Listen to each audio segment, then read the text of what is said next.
రాష్ట్ర వ్యాప్తంగా మెడికల్ కాలేజీలపై జరుగుతున్న చర్చలో భాగంగా రాష్ట్ర మంత్రి కొండపల్లి శ్రీనివాస్ స్పందించారు.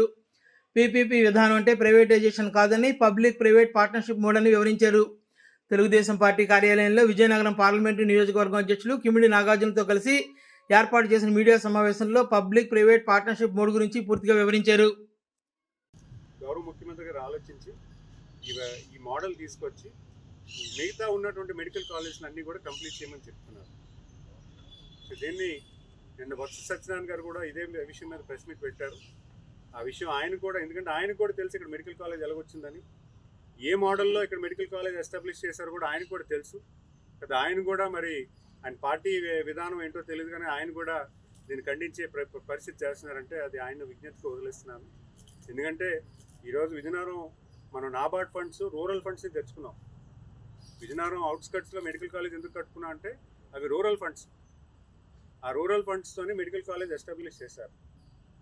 సో ఆ ఫండ్స్లో స్టేట్ మ్యాచింగ్ కాంపోనెంట్ కూడా ఉంది.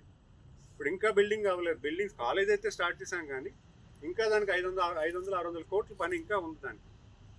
మరి అది ఈ ప్రభుత్వమే చేయాలి కదా. ఈరోజు 6 కాలేజీలు కంప్లీట్ అయిన కాలేజీల్లో కూడా ఇంకా మన 500 కోట్లు మన విజయనగరం జిల్లా మెడికల్ కాలేజ్ మనం ఇవ్వాలి. మా విజయనగరం ఉన్నటువంటి ప్రజానికానికి, అలాగే అధికారులకి, ప్రజాప్రతినిధులకి అందరికీ కూడా ధన్యవాదాలు తెలియజేసుకుంటున్నాను. ఎందుకంటే పైడితల్లి అమ్మవారి పండుగ చాలా ఘనంగా, వైభవంగా జరిగింది. పైడితల్లి అమ్మవారు చేయించుకున్నారు మనందరి ద్వారా.